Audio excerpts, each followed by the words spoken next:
Então, a santificação o que é? É uma separação. É separar-se das coisas que não são de Deus, que não agradam a Deus. E também era uma dedicação daquele tempo de santificação, um tempo de dedicação a Deus. Por isso, o jejum. Também era um tempo onde se lia a palavra de Deus, se estudava a palavra de Deus. A palavra de Deus era falada a todos.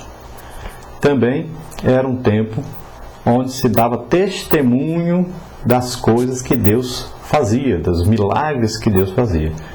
Então, durante esse tempo que se pedia santificação, se pedia que fosse feito todas essas coisas.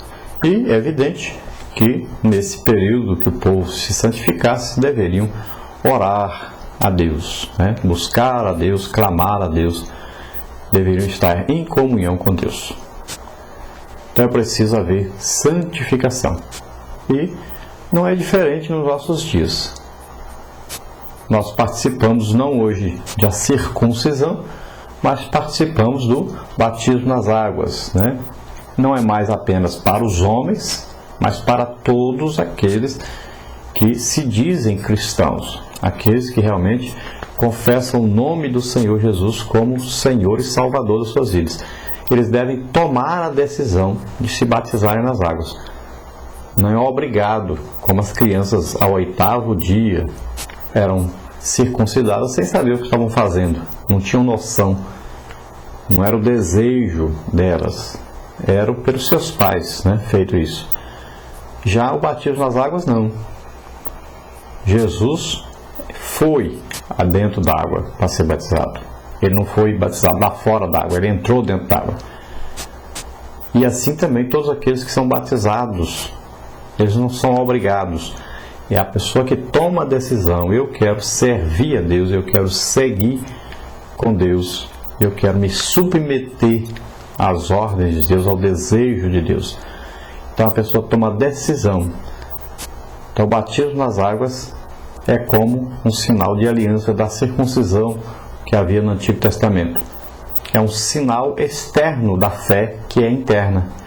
Antes lá eram feitos pelos pais que tinham fé em Deus e circuncidavam seus filhos. Para nós mesmos tomamos a decisão. Nós tomamos essa decisão de servir a Deus, de fazer parte do corpo de Cristo na terra, que é a igreja.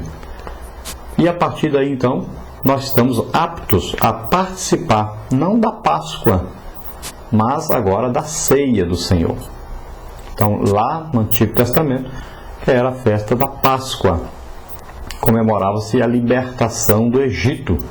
Comemorava-se que o cordeiro que eles mataram, colocaram o seu sangue ali na porta, os livraram da morte que veio sobre todas as casas dos egípcios, matando o primogênito, tanto de pessoas como de animais. Já nós comemoramos a ceia. Por que a ceia? A ceia comemora, lembra do sacrifício de Jesus, o sangue do Cordeiro de Deus que tira o pecado do mundo. Lembra para todos nós que Ele morreu na cruz em nosso lugar, que Ele derramou o seu sangue por nós. E a Bíblia diz que o sangue de Jesus nos purifica então de todos os pecados. Através do sacrifício de Jesus, nós fomos unidos ao corpo de Cristo na terra, que é a igreja. Fomos unidos a Deus. Então, Deus nos perdoou. A ira de Deus foi satisfeita em Cristo. Ele derramou seu sangue em nosso lugar. Então, a ceia comemora a morte de Jesus. Lembra a morte de Jesus. Faz com que nós nos lembremos da santificação, que é nossa obrigação, nossa separação para Deus. Então devemos retirar da nossa vida tudo que não condiz com a santidade de Deus, tudo aquilo que desagrada a Deus, e nós devemos então nos separar de todos os pecados, nos arrepender, pedir perdão a Deus, pois a Bíblia diz, 1 de João, capítulo 1, versículo 9, se confessarmos nossos pecados, Ele é fiel e justo para nos perdoar de todo pecado, de toda iniquidade. Então, se temos comunhão uns com os outros, se nós fazemos essa confissão de fé, a Bíblia diz então que o sangue de Jesus nos purifica de todo o pecado. Então nós estamos livres do pecado, temos comunhão com Deus, temos então essa santificação que implica em termos comunhão com Deus, com o Espírito Santo de Deus que mora em nós. Então devemos sempre buscar por essa santificação, procurar por essa santificação, a separação para Deus, nos afastando do pecado, nos aproximando de Deus. Então sempre nós olhamos para Jesus, buscamos a perfeição de Jesus. Nunca vamos chegar a ser iguais, mas devemos olhar e buscar essa perfeição de Jesus, nos aperfeiçoando de glória em glória, em busca dessa perfeição de Cristo. Também a ceia, ela comemora essa união, essa koinonia entre os crentes, e enquanto isso, nós já procuramos olhar para o futuro. Pela fé nós cremos que Jesus Cristo vem nos buscar para estarmos para sempre com Ele. Então a ceia envolve o passado, o presente e o futuro. Assim como a Páscoa lembrava os israelitas do passado, quando eles eram escravos e foram livres, também faziam com que eles se interessassem pela santificação naquele momento das suas vidas, e eles já olhavam para o futuro, pensando e querendo, desejando que o Messias que foi prometido por Deus, o profeta que Deus havia prometido, que ele viesse para governá-los. Então eles olhavam passado, presente e futuro também. E nós sabemos que aí também tem um episódio onde Josué tem um encontro com um anjo que é um comandante dos exércitos de Deus, que nós sabemos que quem é o general dos generais, o Senhor dos senhores, é Jesus Cristo. E quando existe essa aparição, quando existe essa manifestação no Antigo Testamento, nós chamamos isso de uma teofania, né? Teos, palavra Deus, e a fania, que é a aparição, uma manifestação.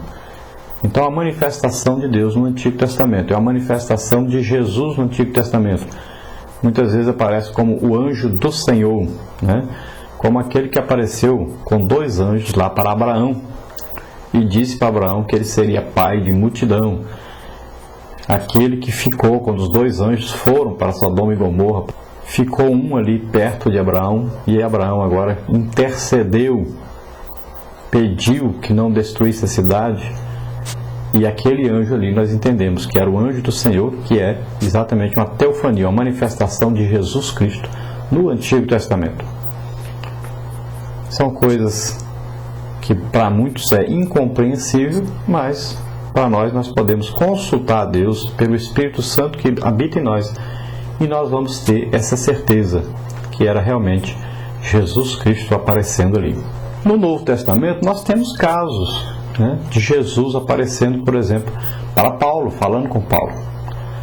Nós temos casos, por exemplo, de anjos, né, anjo que libertou Pedro da prisão. Então nós temos no Novo Testamento também exemplos de aparições, tanto de Jesus como de anjos. É evidente que nós não andamos em busca disso. Paulo não estava orando, manda um anjo para mim, ou Pedro, né? Nada disso. Mas eles estavam em uma situação que precisavam, então, da aparição, ou de Jesus, ou de um anjo. E isso aconteceu. Então não quer dizer que eles buscavam por isso, oravam por isso, pediam por isso. Mas aconteceu, né? Os anjos são ministros que trabalham a favor daqueles que vão herdar a salvação. E Jesus, se ele resolver aparecer para alguém, não é novidade, porque ele apareceu para Paulo no Novo Testamento, não é? E nós temos então que ver essas coisas. Por exemplo, nós podemos ver Estevão, que viu o Senhor Jesus pouco antes de morrer. E se de repente aparecer alguém que viu Jesus, teve uma visão de Jesus, não é novidade, não é coisa extra, não quer dizer que essa pessoa é a melhor pessoa do mundo, nada disso. Pode acontecer. Agora, nós somos guiados não por profecias ou por visões. Nós somos guiados pela palavra de Deus, que foi escrita, é a Bíblia. Nós somos guiados por essa palavra. Então nós consultamos sempre essa palavra para seguirmos em frente. Porque Paulo diz, olha, ainda que um anjo desça do céu e ele prega um evangelho diferente desse que está escrito, então que seja anátema, que seja amaldiçoado, né? Então cuidado com as visões, cuidado com sonhos, cuidado com profecias. A própria Bíblia diz que as profecias devem ser julgadas, segundo o quê? Segundo a palavra de Deus. Então, o prumo, né, a norma, a constituição magna do crente é a Bíblia. Consulte sempre a palavra de Deus. Mesmo as nossas revistas. Você lê a revista e veja se condiz com a Bíblia. Se não condizer com a Bíblia, então não está certo.